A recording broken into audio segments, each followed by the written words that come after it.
मुझसे election commission affidavit मांगता है, ನನ್ನ ಹತ್ರಿಂದ ಇವತ್ತು ಚುನಾವಣೆ ಆಯೋಗ ಪ್ರಮಾಣ ಪತ್ರ ಕೇಳ್ತಾ ಇದ್ದಾರೆ. मुझसे कहता है कि मुझे ओथ लेना है. ಅವ್ರು ನನಗೆ ಕೇಳ್ತಾ ಇದ್ದಾರೆ ನಿಮ್ ಮುಂದೆ ಬಂದು ಪ್ರಮಾಣ ಮಾಡಿ ಅಂತ ಹೇಳಿ. मैंने पार्लियामेंट के सामने, पार्लियामेंट के अंदर ओथ लिया है. ನಾನು इस संविधान के सामने ओथ लिया है. इस पर हाथ डाल के वोट लिया है. इस पे हाथ डालकर ओथ लिया है. ನಾನು ಸಂಸತ್ ಭವನದಲ್ಲಿ ಪ್ರತಿಜ್ಞೆ ಮಾಡಿದ್ದೀನಿ, ಸಂಸತ್ನಲ್ಲಿ ಪ್ರತಿಜ್ಞೆ ಮಾಡಿದ್ದೀನಿ, ಈ ಸಂವಿಧಾನದ ಮೇಲೆ ನಾನು ಪ್ರತಿಜ್ಞೆ ಮಾಡಿದ್ದೀನಿ, ನಾನು ನುಡಿಯಂತದ್ದೆಲ್ಲ ಸತ್ಯ ಅಂತ ಪ್ರತಿಜ್ಞೆ ಮಾಡಿದ್ದೇನೆ. और आज जब हिंदुस्तान की जनता हमारे डेटा को लेकर इलेक्शन कमीशन के वेबसाइट पर सवाल पूछ रही है, तो इलेक्शन कमीशन ने अपना वेबसाइट बंद कर दिया.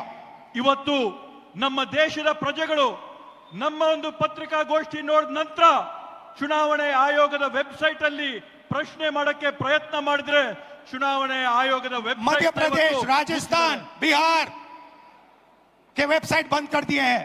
ಇವತ್ತು ಬೇರೆ ಬೇರೆ ರಾಜ್ಯಗಳ ವೆಬ್ಸೈಟ್, ಚುನಾವಣೆಯ ವೆಬ್ಸೈಟ್, ಬಿಹಾರದ ಚುನಾವಣೆಯ ವೆಬ್ಸೈಟ್ ನ ಇವತ್ತು ಬಂದ್ ಮಾಡಿದ್ದಾರೆ. क्योंकि वो जानते हैं कि अगर हिंदुस्तान की जनता ने इसी डेटा को लेकर सवाल पूछना शुरू कर दिया तो उनका पूरा ढांचा कोलैप्स कर जाएगा. ಯಾಕಂತಂದ್ರೆ ಅವ್ರಿಗೆ ಮನವರಿಕೆ ಆಗಿದೆ, ಭಾರತ ದೇಶದ ಪ್ರಜೆಗಳು ಈ ಒಂದು ವಿಷಯನ ಕೇಳಿಕೊಂಡು ಪ್ರಶ್ನೆ ಮಾಡಕ್ಕೆ ಪ್ರಾರಂಭ ಮಾಡಿದ್ರೆ ಅವರ ಒಂದು ನಾಟಕ ಏನ್ ನಡೀತಾ ಇದೆ ಆ ನಾಟಕ ಮುಗಿದೋಗುತ್ತೆ ಅಂತ ಭಯ ಇವತ್ತು ಅವ್ರಿಗೆ ಬಂದಿದೆ.